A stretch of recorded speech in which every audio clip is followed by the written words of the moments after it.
جو اس میں حسین احمد کانگریسی جو تھے نا، انہوں نے مانگے. میں بلکہ ان کی آپ کو پکچر بھی دکھا دیتا ہوں. یہ ہیں، یہ ہیں وہ صاحب جنہوں نے جو بہت، جنہوں نے یہ انہوں نے یہ جو ہے نا یہ پیسے مانگے کہ ہم نا آپ کا پروپیگنڈا کریں گے پورے ہندوستان میں، ہمیں 50,000 تو ابھی شروع میں دیں اسٹارٹنگ، پھر اس کے بعد وہ ان سے لیتے رہیں گے.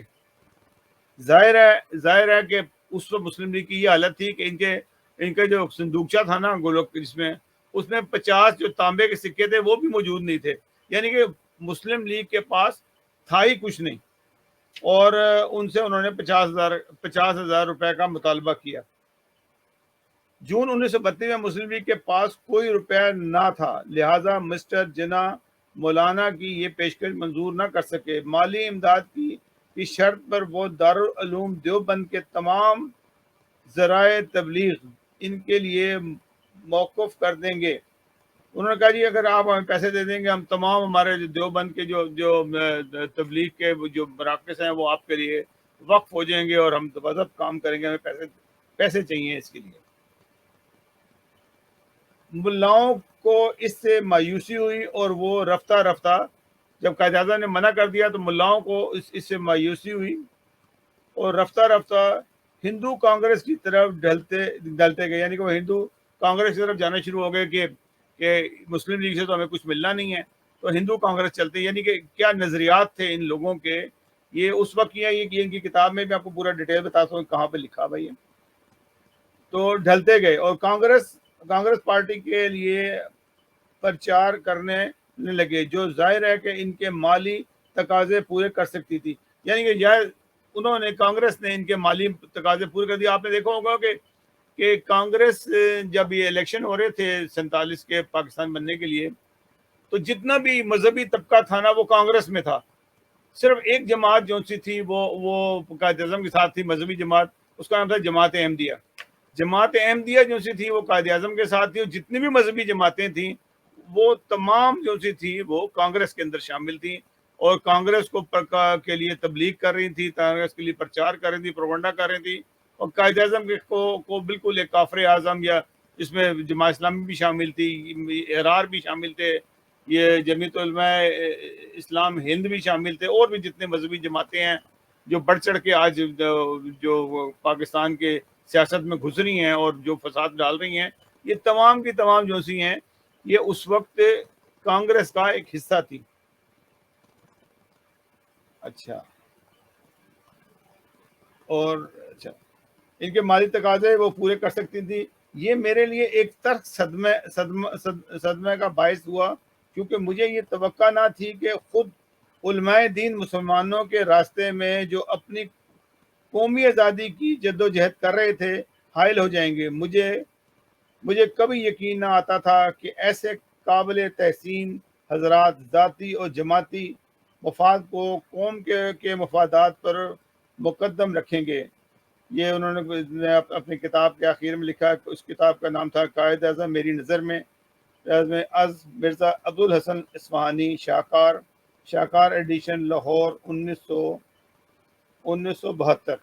تو انہوں نے لکھا کہ میں تو بڑا ہی صدمے میں آ گیا کہ جب ان لوگوں نے یہ حرکت کی اور ان کو اس بات کا احساس نہیں تھا کہ پاکستان بنایا جا رہا ہے اور ایک جد و جہد ہماری مشترکہ چل رہی ہے.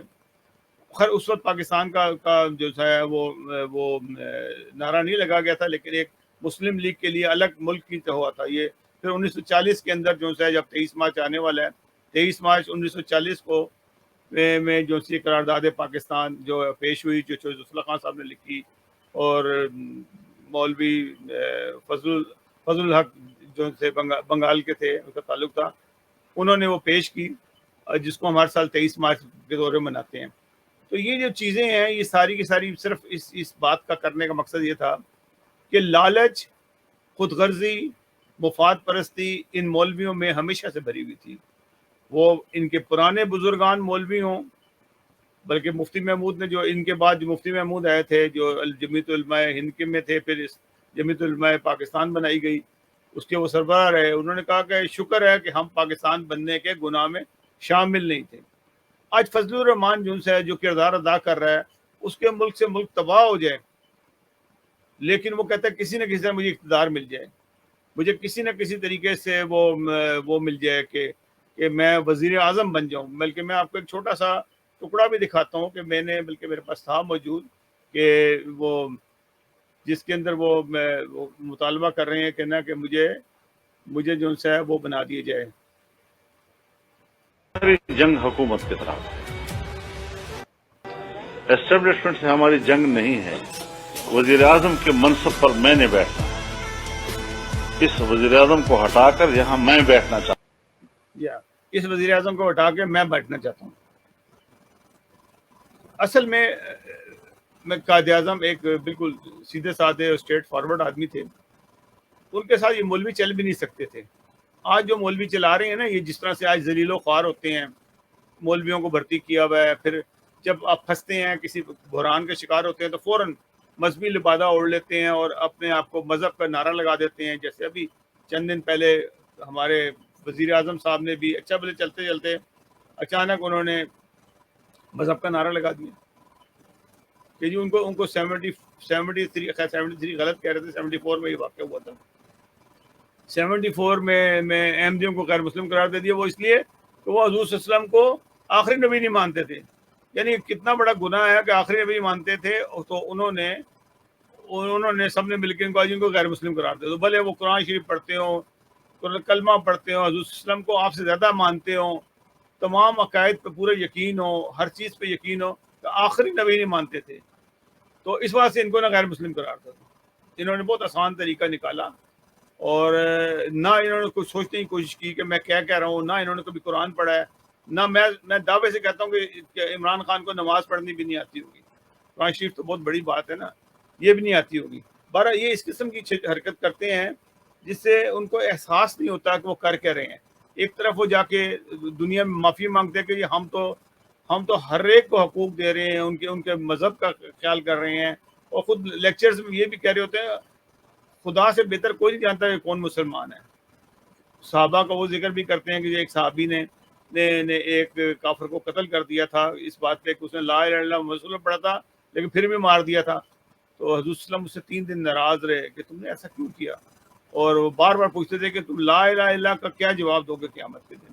تو وہ صحابی بلکہ کہتے تھے کہ میں اتنا شرمندہ تو میں سوچتا تھا کہ کاش کہ میں مسلمان ہی نہ ہوا ہوتا، یعنی کہ اتنا حضور کا غصہ تھا اس بات کے اوپر۔ یہ کہتے کچھ ہیں اور منافقوں کی طرح سے پھر وہی کرتے ہیں، جب پھنستے ہیں ان کو پتہ نہیں کون مشورے دیتا ہے کہ نہ آپ یہ والا نعرہ لگائیں، اس سے بچ جائیں گے، اگر پھر بھی نہ بچے تو پھر کیا کریں گے آپ؟ اگر آپ نے یہ نعرہ لگا دیا، آپ سمجھتے ہیں کہ آپ بچ جائیں گے، اب آپ منتے ترلے کر رہے ہیں اسٹیبلشمنٹ کے، ان کو کسی طرح بچا لیا جائے۔ ہر طرح سے آپ پھنسے ہوئے ہیں۔ آپ اگر اعداد کو دیکھا جائے، کاؤنٹنگ دیکھی جائے، تو آپ جو ان سے شکست کھا چکے ہیں، لیکن آپ کوئی نہ کوئی 2 نمبری ایسے کریں گے کہ جس سے نہ آپ کی سیٹ بچ جائے کس طریقے سے، لیکن سیٹ بچے گی نہیں۔ ایک ملک میں فساد ہوگا، اتنے حالات خراب ہوں گے جتنے ابھی خراب ہیں، اس سے کئی گنا زیادہ مزید خراب ہو جائیں گے، اور یہ آپ کی ہٹ درمی کے طور پہ ہیں۔ آپ ایک دفعہ دیکھ لیں ان کو، دیکھیں یہ بھی کامیاب نہیں ہوں گے، کیونکہ یہ بھی بے ایمانوں کا ٹولہ ہے، سارا سب بے ایمان ہیں، اکٹھے ہوئے ہیں۔ جو لوگ آپ کو چھوڑ گئے ہیں وہ بھی نوسر باز ہیں، سارے کے سارے پیسے بنائے انہوں نے بھی، اور جو آپ کے ساتھ ہیں وہ بھی کوئی گھٹ نہیں ہے، وہ مجبوری میں ہیں، ان کو وہ لے نہیں رہے ہیں کیونکہ وہ سیٹس میں جگہ نہیں ہے، انہوں نے اپنی سیٹیں پوری کی نہیں ہے، سب آپس میں بندر بانٹ کی ہوئی انہوں نے، پورے پاکستان کی سیٹ کی جب الیکشن ہوگا تو ہم نے کیسے جیتنا ہے۔ تو یہ ناظرین یہ تھی ایک تاریخی چیز تھی جو میں بتانا چاہتا تھا آپ کو کہ مرزا ابو الحسن اصفہانی یہ بڑے مشہور آدمی تھے، کراچی سے ان کی وفات ہوئی تھی، اور بلکہ اگر ابو الحسن اصفہانی روڈ ایک بڑا مشہور ہے کراچی میں، بڑی چارہ ہے جس کے اوپر جب بھی کراچی جاتے ہیں تو ہم دیکھتے ہیں وہ لکھا ہوتا ہے، تو جب بھی آپ جائیں تو ضرور دیکھیں گے۔ یہ لوگ وہ تھے جو قائد اعظم کے ساتھی تھے، جنہوں نے قائد اعظم کے ساتھ شانہ بشانہ چلے، یہ وہ لوگ تھے پاکستان بنانے والے لوگ تھے۔